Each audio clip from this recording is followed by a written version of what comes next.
नमस्कार दर्शकों, grand news में आपका स्वागत है। ग्रैंड न्यूज की टीम की ओर से आप सभी को जगन्नाथ रथ यात्रा की हार्दिक शुभकामनाएं। चलिए बढ़ते हैं खबरों की ओर और उससे पहले एक नजर सुर्खियों पर।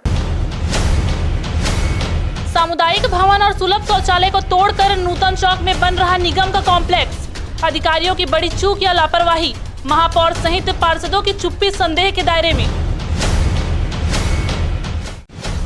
रमतला प्रयास स्कूल के बच्चों ने पैदल चलकर कलेक्टर से की वार्डन की शिकायत।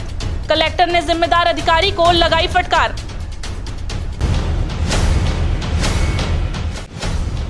और शहर में आए दिन 8 से 10 बार हो रही बिजली गुल।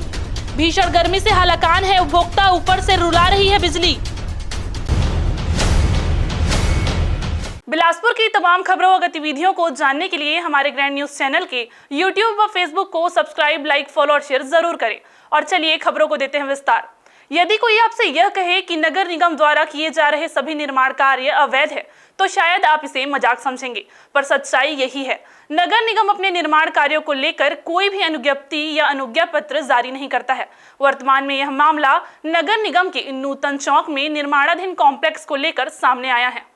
जी हाँ, हम बात कर रहे हैं शहर के सरकंडा नूतन चौक इलाके में सेंट्रल लाइब्रेरी के ठीक बगल में बन रहे नगर निगम के व्यावसायिक परिसर की। नगर निगम की दादागिरी इस हद तक बढ़ गई है कि निगम अपने निर्माण कार्यों के लिए किसी भी संवैधानिक संस्था से परमिशन लेना या खुद के लिए अनुज्ञा पत्र जारी करना उचित नहीं समझता। निगम के भ्रष्ट और काले कारनामों वाले अधिकारी अपने कुर्सी पर बैठे इस तरह के कार्यों को खुलेआम अंजाम दे रहे हैं। इस बारे में पूछे जाने पर निगम के भवन शाखा प्रभारी कार्यपालन अभियंता सुरेश शर्मा ने बाइट नहीं देने की शर्त पर कहा कि नगर निगम अपने ही निर्माण कार्यों के लिए किसी से अनुमति क्यों लेगा। भवन शाखा प्रभारी कैमरे के सामने अपनी जिम्मेदारी से बचने के लिए इधर उधर की फाइल मंगाने का नाटक करते रहे। कौन से कॉम्प्लेक्स का बात कर? आप कौन से कॉम्प्लेक्स? नूतन चौक में जो अभी नया बन रहा है। वहीं इस संबंध में पूछे जाने पर नगर एवं ग्राम निवेश के संयुक्त संचालक विनीत नायर ने कहा कि अनुमति के संबंध में उन्हें कोई जानकारी नहीं है। श्री नायर ने बताया कि जुलाई 2022 में नियमों में कुछ संशोधन हुए हैं, जिसके अनुसार निर्माण कार्य की अनुज्ञा संबंधी अधिकार नगर निगम को दे दिए गए हैं। मेरी जानकारी में तो नहीं है इस वैसे, क्योंकि अभी जब शासन ने जुलाई 2022 में कुछ शक्तियां जो टाउन प्लानिंग की थी, वो सेक्शंस हमारे एक्ट के सेक्शंस उनको प्रत्युजित किए हैं, तो एक बार वो जानकारी वहीं से आपको पता लगाना पड़ेगा। बहरहाल, जब बात नियम और शर्तों की हो रही हो तो नगर निगम के अधिकारी आम जनता के भवन निर्माण या किसी भी अन्य तरह के निर्माण के लिए दुनिया भर की शर्तें लागू करते हैं, और जब स्वयं के निर्माण की बात आ रही है तो उसमें इतना बड़ा गड़बड़ झाला किया जा रहा है। ऐसे में जनप्रतिनिधि यानी शहर के महापौर और चुने गए पार्षद भी इन निर्माण कार्यों को लेकर चुप्पी साधे बैठे हैं। अब आम जनता आखिर इसका जिम्मेदार किसे मानती है और आने वाले समय में किसे सबक सिखाएगी, यह देखने वाली बात होगी। अभी जहां पर हम खड़े हैं आप देख सकते हैं, नूतन चौक का ये इलाका है। सेंट्रल लाइब्रेरी के बिल्कुल बगल से नगर निगम द्वारा कॉम्प्लेक्स का व्यावसायिक परिसर का निर्माण कराया जा रहा है। एक तरह से हम कह सकते हैं कि यह कॉम्प्लेक्स पूरी तरह से अवैध है। इसका कारण यह है कि नगर निगम ने अपने इस कॉम्प्लेक्स के लिए ना तो कोई अनुज्ञा, ना कोई अनुज्ञप्ति और ना ही कोई परमिशन किसी भी विभाग से ली है। नगर एवं ग्राम निवेश विभाग से भी हमने बात की है, वहाँ के अधिकारी भी कहते हैं कि यहाँ से कोई परमिशन नहीं ली गई है। कैमरामैन राकेश मिश्रा के साथ Vinay Mishra, Grand News. Mungeli police विभाग में उस समय हड़कंप मच गया जिस वक्त रेंजर ने डीएफओ के खिलाफ थाने में लिखित आवेदन देते हुए एफआईआर की मांग कर दी। रेंजर फेकूराम लॉस्कर ने डीएफओ शमा फारूकी पर लेन देन समेत कई तरह के गंभीर आरोप लगाए हैं। इसी आधार पर कोतवाली पुलिस मामले की जांच में जुटी हुई है। यह पूरा मामला मुंगेली वन मंडल का है। रेंजर फेकूराम लॉस्कर ने कहा कि इनके बच्चों के लिए मैंने बहुत खर्च किया है, मकान के पैसे भी दिए थे, लेकिन यह काफी दिनों से मेरा पैसा वापस नहीं कर रही है। रेंजर ने कहा कि उसने डीएफओ को 1,02,000 रुपए दिए थे, जिसे डीएफओ द्वारा 1 सप्ताह में लौटा देने का वादा किया गया था। लेकिन जब रेंजर ने पैसे वापस मांगे तो डीएफओ धमकी देते हुए कहने लगी कि तुमको ठीक से अपना रिटायरमेंट करवाना है या नहीं। वहीं इस पूरे मामले में मुंगेली डीएफओ ने भी मीडिया को जानकारी देते हुए कहा कि रेंजर के खिलाफ आर्थिक अनियमितता सहित अन्य जांच किए जा रहे हैं। पूछ में तो आरोप भी सिद्ध हो गए हैं, जिसको लेकर शासन स्तर पर उन्हें कारण बताओ नोटिस भी जारी किया गया है। इसलिए हो सकता है वह जांच प्रभावित करने के उद्देश्य से मुझ पर इस तरह का झूठा आरोप लगा रहे हैं, जो कि सरासर निराधार है। जब से क्षमा प्रवृत्ति वन पदाधिकारी आई है तब से मेरे भाई प्रेरित कर रही है। मैं सीनियर सिटीजन का स्थिति में हूँ, जब मेरे शारीरिक स्थिति को भी मजाक उड़ाती है।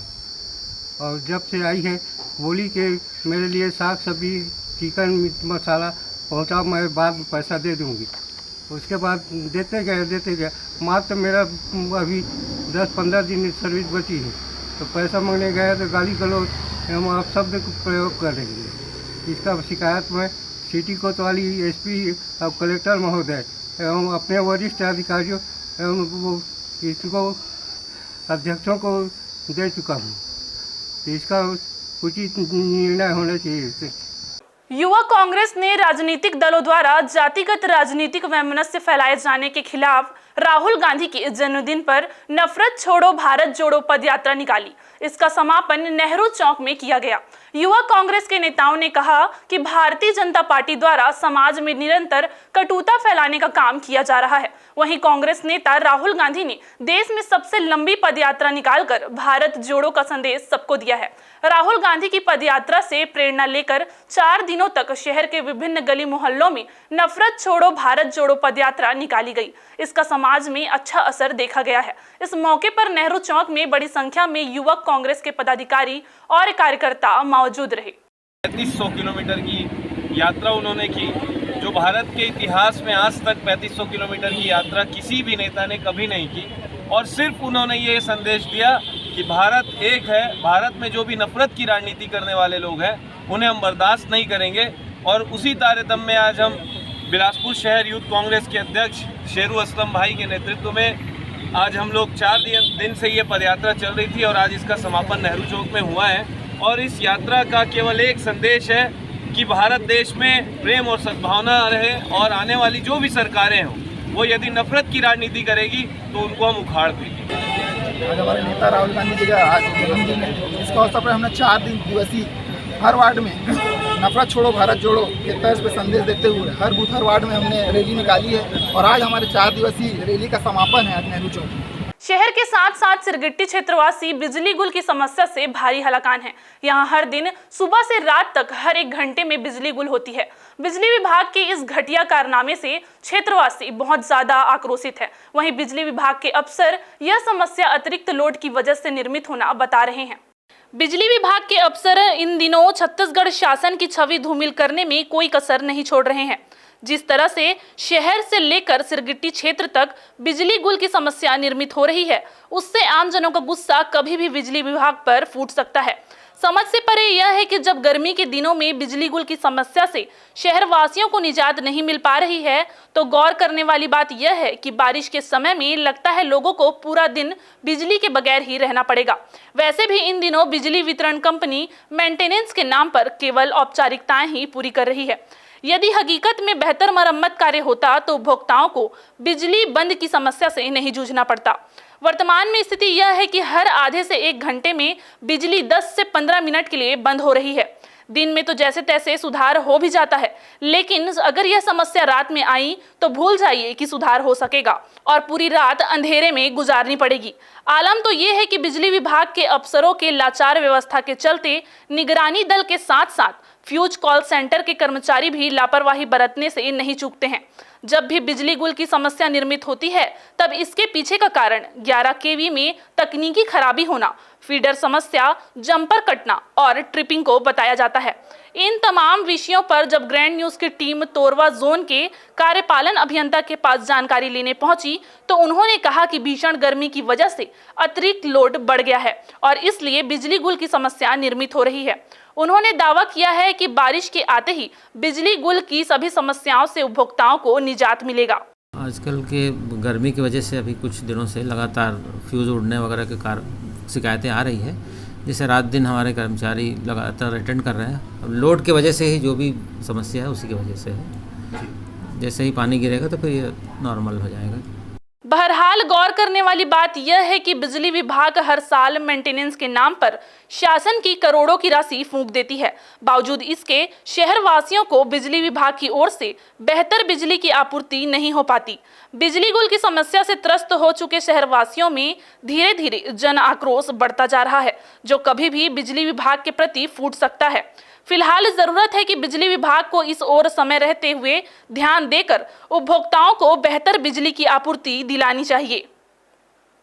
कैमरामैन गोपाल मौर्य के साथ मोहम्मद नासिर की रिपोर्ट, ग्रैंड न्यूज बिलासपुर। फिलहाल वक्त हो चला एक छोटे से ब्रेक का। ब्रेक के बाद हम जल्द हाजिर होंगे, तब तक के लिए बने रहिए ग्रैंड न्यूज के साथ।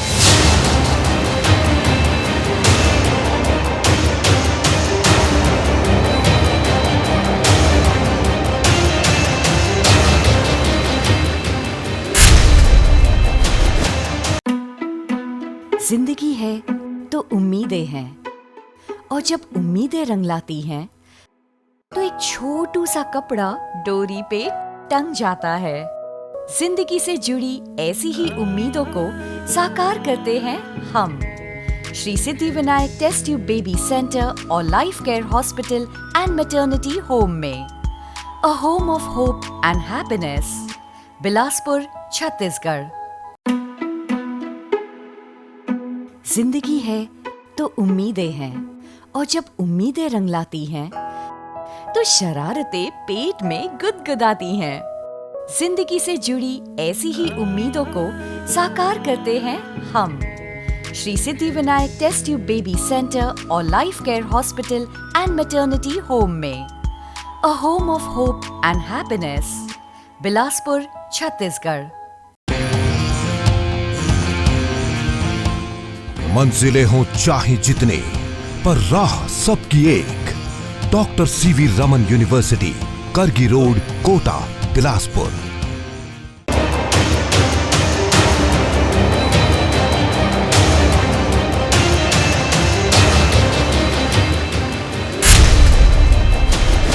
ब्रेक के बाद आपका स्वागत है। सीजीएमएससी ने जिला अस्पताल को नई थायराइड मशीन की सौगात दी है। अस्पताल प्रबंधन ने यहां आने वाले मरीजों को सौगात देते हुए तत्काल मशीन इंस्टॉल करके इसकी शुरुआत भी कर दी है। इस तरह जिला अस्पताल के लैब में अब सामान्य से लेकर गर्भवती महिलाओं का थायराइड जांच होना शुरू हो गया है। बताया जा रहा है कि यहां रोजाना 4 दर्जन से अधिक महिलाओं का थायराइड जांच किया जा रहा है। इसके साथ ही बताया जा रहा है कि इसकी क्षमता 24 घंटे जांच करने की है। बताया गया कि इसमें थायराइड हार्मोनल से संबंधित विभिन्न जांचें हो सकती है। मशीन के आ जाने से मरीजों को थायराइड व हार्मोन से संबंधित जांच के लिए अब निजी लैब नहीं जाना पड़ेगा।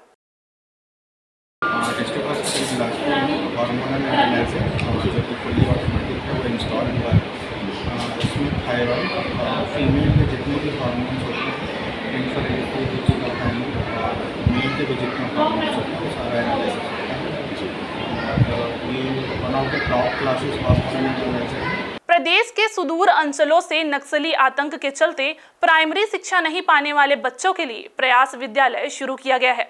रमतला प्रयास विद्यालय के बच्चे सोमवार को सुबह 10 बजे 12 किलोमीटर पैदल चलते हुए कलेक्ट्रेट में आ धमके। उनकी मांग है कि बालक छात्रावास के अधीक्षक विनय शुक्ला तथा बालिका छात्रावास की अधीक्षिका विभा एक्का उन्हें प्रताड़ित कर रहे हैं। घटिया खाना व नाश्ता मिलता है जो खाने योग्य भी नहीं है। भीषण गर्मी में कमरों में पंखे तक नहीं है। जरूरत की दवाइयां भी उन्हें नहीं दी जाती। सब्जी के नाम पर आलू ही आलू बनता है। इस मामले में कलेक्टर सौरभ कुमार ने ट्राइबल के एसी को तलब कर कड़ी फटकार लगाई है। रमतला प्रयास स्कूल के बच्चे वार्डन को आवासीय विद्यालय से हटाने की मांग को लेकर 250 की संख्या में 12 किलोमीटर दूर से पैदल चलते हुए कलेक्ट्रेट पहुंचे थे। इनमें बड़ी संख्या में 10वीं और 12वीं की छात्राएं भी शामिल थीं। ये प्रदेश के नक्सल प्रभावित क्षेत्र के बच्चे हैं जो सुकमा नारायणपुर बस्तर से यहाँ बनाए गए विशेष स्कूल में रहकर पढ़ाई कर रहे हैं।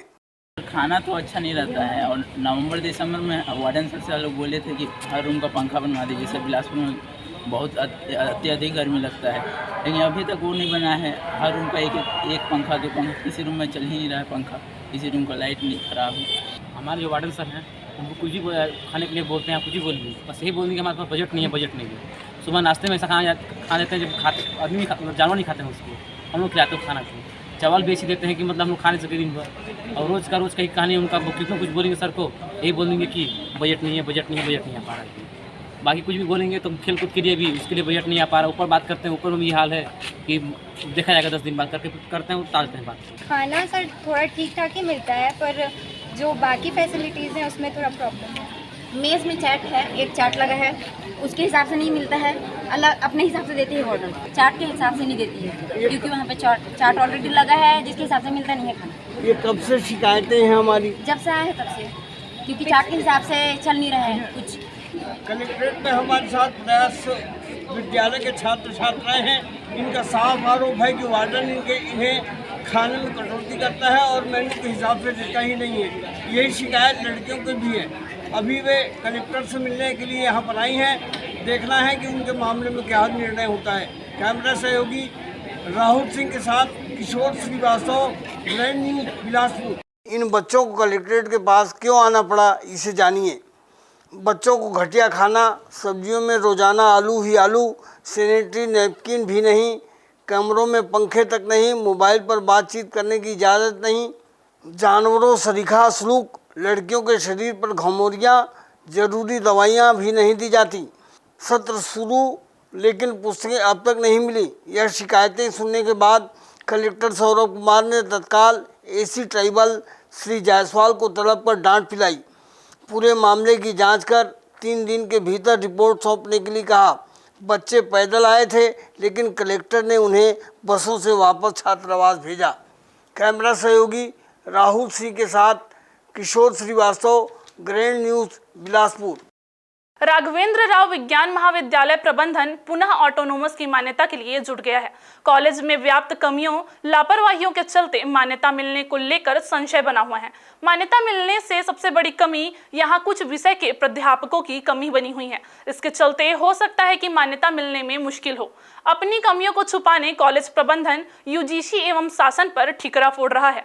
प्रबंधन का कहना है कि शासन से लगातार स्टाफ की मांग की जा रही है। यहाँ कई विषय के प्राध्यापक के नहीं होने से पढ़ाई भी बाधित हो रही है एवं ऑटोनोमस की मान्यता देने वाली टीम इसे एक मुद्दा बना सकती है। जानकारी के अनुसार राज्य शासन ने मांग के अनुरूप पर्याप्त संसाधन और प्राध्यापक उपलब्ध कराए हैं। बावजूद इसके कॉलेज प्रबंधन अपनी कमियों को छुपाने राज्य शासन पर आरोप मढ़ रही है। ऑटोनॉमस की मान्यता को लेकर ये है कि 5 साल हमारा ख़त्म हो जाएगा 24 तक के, 25 में हमको बुलाना पड़ेगा फिर से यूजीसी से मान्यता, क्योंकि लेनी पड़ती है। उसके लिए कुछ क्राइटेरिया हैं, रखे गए हैं। उसमें ये है कि हमें जो है टीचर्स की जो कमियां हैं वो हमने शासन को रख दिया है, और मैडम ने भी बहुत आश्वासन दिया है कि हम ज़रूर आपकी मांग को पूरा करेंगे। तो मैं सोच रही हूँ कि ज़रूर हम लोग आगे चल कर जो है ये जो हमारा ग्रेड है जो अभी B+ है उसको हम A तक लाने की पूरी तैयारी में हम जुटे हुए हैं, और अगले सत्र में हम देखेंगे कि या अगले नेक में कि हमने कितना कुछ जो है इसमें हासिल कर लिया। नगर निगम की अतिक्रमण निवारण शाखा ने सोमवार को राजस्व कॉलोनी स्थित उद्यान में बेजा कब्जा कर मकान बनाकर रहने वाली महिला का कब्जा हटा दिया। निगम के अधिकारियों को पिछले दिनों शिकायत मिली थी कि राजस्व कॉलोनी स्थित उद्यान में महिला मोगराबाई गढ़ेवाल कच्चा मकान बनाकर बेजा कब्जा कर रही है। निगम आयुक्त के निर्देश पर अतिक्रमण निवारण दस्ते ने सोमवार को महिला का कब्जा हटाते हुए उसे समझाइश देकर यहां से सामान ले जाने का निर्देश दिया है। आज की बुलेटिन में बस इतना ही। अगले बुलेटिन में फिर होगी आपसे मुलाकात। तब तक के लिए पूरी टीम के साथ आयुषी को दीजिए विदा। नमस्कार।